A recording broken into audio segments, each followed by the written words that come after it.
Et bonjour à tous, c'est Mika, bienvenue à cette nouvelle vidéo. Une petite vidéo sur le thème de la Famicom et d'une série bien précise des années 90. A de suite.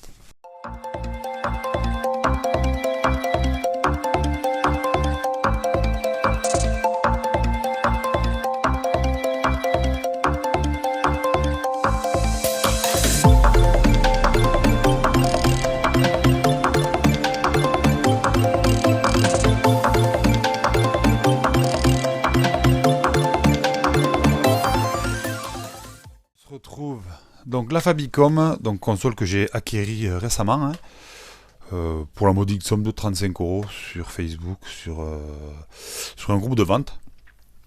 Donc voilà, donc j'ai dû faire quelques petites améliorations, on va dire, pour qu'elle soit utilisable dans de bonnes conditions. Donc déjà, vous avez le mode AV, d'accord? Donc pour avoir une vidéo composite et un son pseudo stéréo, c'est pas un vrai son stéréo, mais voilà. Donc en prise jack. Vous trouvez ça pour 8 € sur eBay, l'installation. Très très simple à faire. Donc une fois que j'ai fait ça, j'ai rallongé la manette du joueur 1. Voilà. Donc en fait là je me retrouve avec un câble qui fait quasiment 2 mètres. Pour la simple et bonne raison que en vrai ça fait que ça. Donc vous avez un câble qui doit faire dans les 90 cm. C'est très très léger.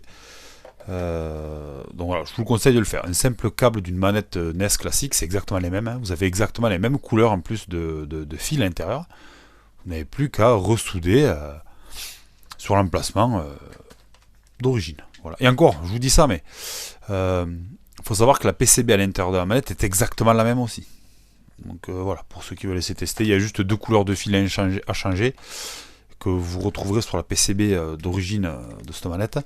Je crois que c'est le rouge et le jaune. Mais en plus c'est écrit dessus, c'est-à-dire qu'il y a marqué Red et Yellow à côté. Et voilà, c'est juste ça. Donc une fois que vous avez ça, vous avez une console en 60 Hz, pareil pour tous les jeux en fait, sortis en Europe ou pas, parce que du coup ça peut tout lire maintenant. La seule condition pour lire tous les jeux, ça va être ça. Vous allez devoir vous munir de ce petit appareil. Donc c'est un connecteur en fait qui fait la liaison entre la Famicom et la NES. En fait c'est de 60 à 72 pins. Il faut savoir que c'est comment on dit ça, c'est exactement le même câblage en vrai. C'est juste que sur une PCB de jeu NES par rapport à une PCB de jeu Famicom, c'est-à-dire japonais, en fait ce que vous avez c'est que là vous avez des pins qui servent à rien en fait, mais c'était juste, en fait c'est du zonage avant l'heure en fait, hein, d'accord. La Famicom n'a besoin de rien, vous y connectez ça, ça marche de suite, hein, d'accord. C'est uniquement en fait la taille de la PCB qui change, voilà. En gros c'est ça quoi. Donc du coup on se retrouve nous avec, enfin moi ce qui m'intéresse du moins c'est cette cartouche. C'est une cartouche que j'ai achetée sur AliExpress avec on va dire les jeux les plus importants de la NES, voilà. Mais ils sont tous opti 60 Hz, d'accord. Quand vous le branchez sur une NES, le jeu est lent, donc c'est comme nous on les a connus à l'époque, étant jeune, mais maintenant je peux y jouer en version originale, en fait à 60 Hz, et là ça change tout. Donc j'ai tenté de me procurer ceci, donc c'est l'équivalent, plus ou moins à quelques jeux près, c'est l'équivalent en version du coup Famicom. La moitié des jeux sont buggés, donc ça vaut 5-6 €, ça vaut 3 fois rien. Il y a des jeux très très bien, mais par exemple les Megaman, les musiques sont un peu buggées, le Zelda, les musiques sont buggées, voilà, donc c'est un peu embêtant. Voilà. Donc du coup on se retrouve sur ça, donc là c'est la Legendary Game, où tout fonctionne à merveille, j'ai aucun problème, et tous les jeux sont opti, du coup pour la Famicom. Du coup, avec ce convertisseur, vous allez devoir... En plus, moi je me suis fait avoir, au début ça marchait pas. Si un jour vous avez envie de le faire, du coup je vous montre comment ça marche, pour pas qu'il y ait de problème. Alors, votre Famicom se présente comme ceci. Sur votre petite PCB, vous avez un côté où il y a marqué Front. Là, je sais pas si vous voyez bien, je sais pas si on voit, voilà, il y a écrit Front. Vous le glissez à l'intérieur, donc là tout va bien, hop, c'est clipsé. Là on est bon. Alors, ce qu'il faut savoir, c'est qu'un jeu PAL était prévu pour être inséré à l'horizontale, d'accord, avec l'étiquette vers le haut. Une Famicom, ça se branche sur le dessus, d'accord. Sachant que le câblage, enfin du moins la PCB, le sens n'a pas été touché. En fait, regardez. À l'envers. Voilà. Vous devez mettre votre jeu à l'envers. On le switch. Et là, on est prêt pour jouer. Alors, on est de retour. Donc, la cartouche est insérée. Tout est bien branché. Et là, je tombe sur quoi en fouillant? Numéro 372. Samurai Pizza 4. Samurai Pizza 4, qui est une série que je regardais étant enfant. C'est arrivé en France en 90-91. C'était vraiment chouette. Donc ça, c'est une ROM modifiée. Du coup, elle a été traduite, donc vous pouvez la retrouver sur ROM Hack. Donc même le titre a été changé pour être en fait mis en pâle, en fait, si on veut. Donc la ROM est traduite en anglais. Donc, là, elle existe en français si vous la voulez. Donc Samurai Pizza 4, pour ceux qui ne connaissent pas, c'est des chats qui gèrent, des chats samouraïs qui gèrent une pizzeria. Et ça se rythme un peu comme les Power Rangers en vrai. C'est le délire de l'époque en fait, hein. Voilà. Donc alors, ce jeu de plateforme. Hop. Particularité du gameplay, vous avez plusieurs personnages pour réaliser différentes actions. Donc Speedy, celui que j'ai là, c'est le héros principal. Et ensuite, j'ai des acolytes pour m'aider. Donc j'ai Goton, donc lui, il casse des pierres. Neonzma, lui, il creuse. Vous voyez là, la partie orange, en fait, je vais pouvoir creuser à travers. Batcat, alors lui, il vole, c'est un hélico, en fait. Et Spritz, lui, il nage. Donc là, on fait ça, voilà. Et voilà. Donc là, pour l'instant, j'ai pas besoin d'utiliser les autres, parce que vous avez une barre d'énergie à ne pas user. Voilà. Hop. Voilà. Là, il y a l'arme secondaire. Voilà. Donc là, vous voyez qu'en bas, j'ai un petit carré avec un œil là. En fait, quand vous avez le carré à droite, comme j'ai là, sur les trois petits traits blancs qu'il y a à l'origine, j'ai l'arme la plus puissante, le bonus le plus puissant du moment. Voilà. Alors, on va reprendre Speedy. Voilà.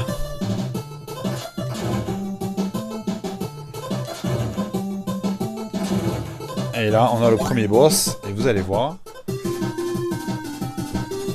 La petite cinématique d'époque. Donc c'est rempli de gags. Hein, d'accord? Voilà. Allez, premier boss. Mon super pouvoir une fois. 2 fois.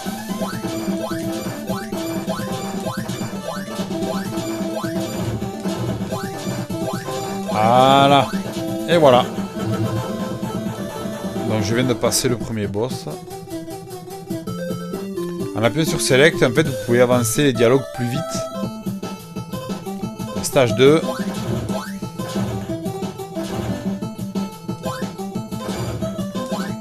Ah oh, j'en avais pas besoin, mais bon. Et hop, on descend.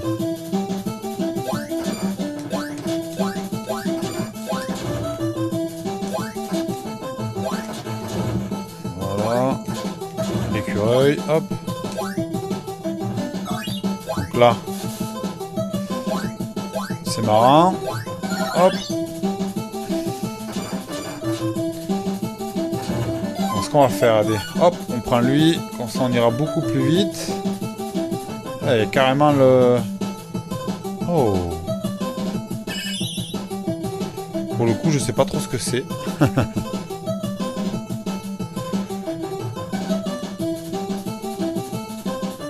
Voilà. Allez, vite, vite, vite, la sortie.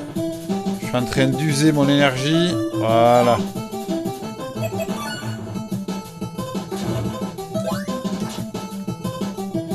Voilà, j'ai récupéré l'énergie max. On va pouvoir aller au boss pour le décagner.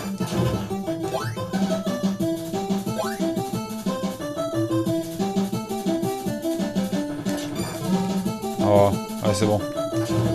Ouais.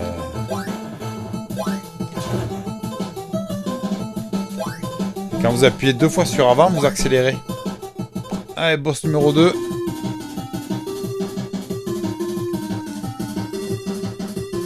J'adore la musique. Et là... Ah, j'ai loupé le... Ah là là.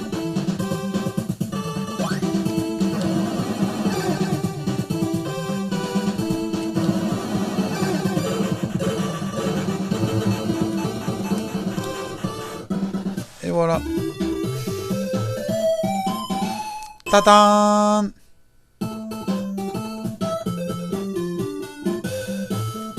Et donc ça évolue à la façon du Megaman. Là par exemple j'ai repris le stage 3, mais j'aurais très bien pu sélectionner le 4. Je crois qu'on a le choix à 2 d'avance en fait, si je me rappelle bien. En plus le jeu il est extrêmement simple, du coup ça devient extrêmement plaisant quoi. C'est typiquement le genre de petit jeu. Voilà, vous avez... Ah! Ouais, c'est bon, ça m'a saoulé. Voilà, vous voyez un peu le... Hop, il vole.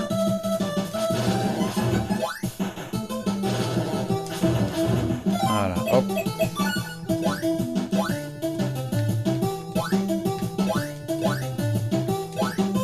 Donc, tous les ennemis repopent à chaque fois. Par contre, les bonus repopent à chaque fois aussi.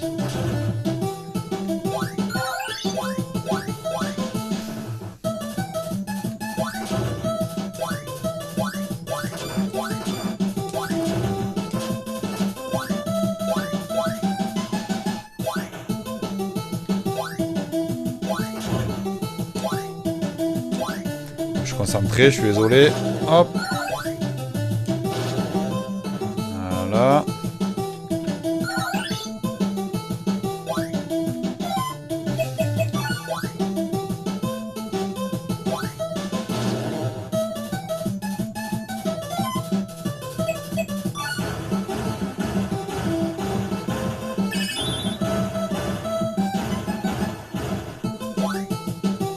Allez, on monte, on monte, on monte.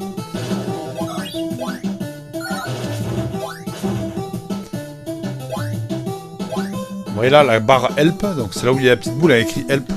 C'est bientôt vide. J'attrape la clochette, hop, je re-remplis.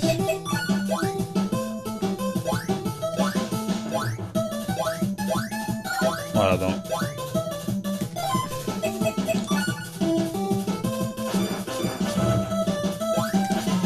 Ah.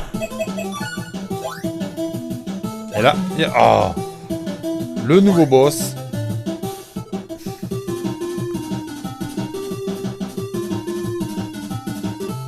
Allez, c'est parti.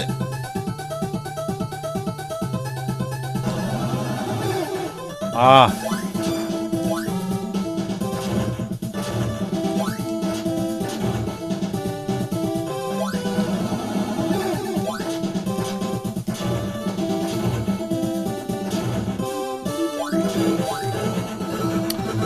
Et voilà le troisième boss.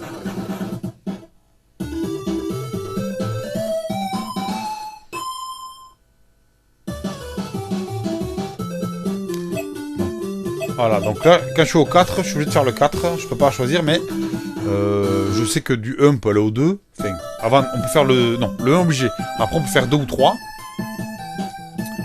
Une fois que vous avez fait le 2, je crois que vous avez le droit au 3 ou 4. Bon, là, il faut que je finisse, obligatoirement.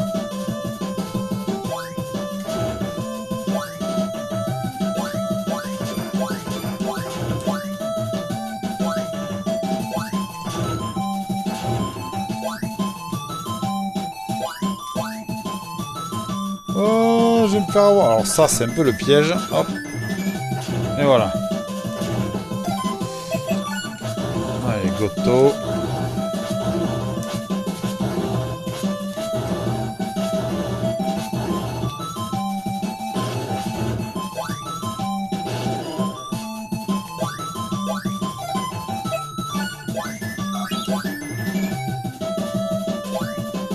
Voilà.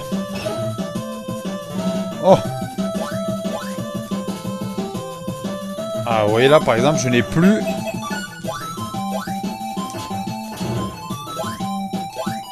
soit je trouve de l'énergie. Bon, après, le jeu est généreux. Du coup, dès qu'il y aura un moment important, en fait, comme là. Regardez, là, si je me rappelle bien. Oh non, tombe pas! Voilà. Donc là, j'ai mon énergie au max. Et voilà. Hop. Allez, viens là, toi.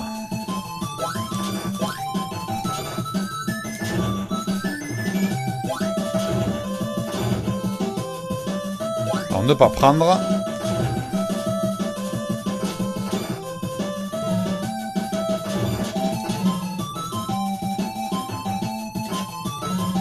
Oh. Voilà. Allez.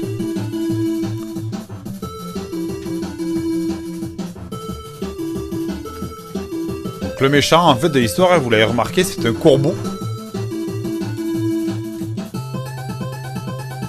Allez, viens là.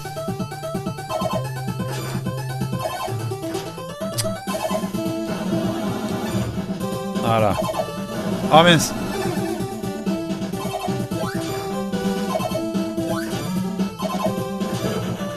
Voilà. Donc voilà, je vais pas non plus vous faire l'intégralité du jeu.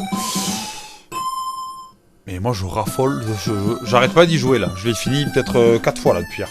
Je me marre, mais je me marre.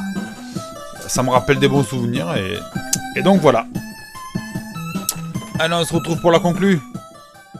Alors on se retrouve, conclusion, ce petit Samurai Pizza 4, donc du coup sur NES. Ou Famicom, comme on veut. Alors moi, ce jeu me rend nostalgique parce que c'est vraiment ces années-là. Là. Donc ça, c'est le coffret DVD du coup de la série. J'en ai que 1 sur 2 hein, pour l'instant. Il y a 54 épisodes dans toute la série. Donc c'est très enfantin comme truc. Moi, ça fait partie de ma collecte. C'est quelque chose de nostalgique pour moi. J'aime beaucoup. Le générique d'époque, en plus, c'était fantastique. J'adorais. Donc vous avez ce jeu, vous pouvez vous le procurer sur AliExpress pour presque rien. Alors soit vous demandez le patch FR, soit vous dites rien, vous récupérez le patch anglais.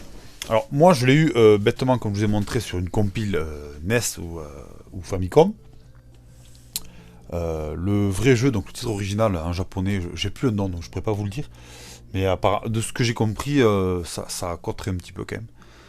C'est un jeu qui serait dans les 120-130 euros facile. Donc après, est-ce que ça vaut le coup un jeu si cher je sais pas. Ça c'est quelque chose, je sais pas. À vous de me dire. Enfin pour moi c'est déraisonnable, c'est pas bon. Donc le jeu est très facile. Vous voyez là on a joué un petit peu. Je suis déjà au round 5. Il y a 7 stages, donc 7 rounds. Plus un dernier stage, en fait vous avez 2 boss, donc 2 en 1 en fait. Et ouais, vous jouez en 30 minutes, je pense que c'est fini. La difficulté, elle est ouais, le boss de fin, peut-être un petit peu plus difficile que les autres. Et encore, quand on a le pattern, c'est vite fait, quoi. C'est juste l'ambiance est bien. Voilà, c'est un petit jeu comme je pense beaucoup de rétro gamers aiment jouer, en fait.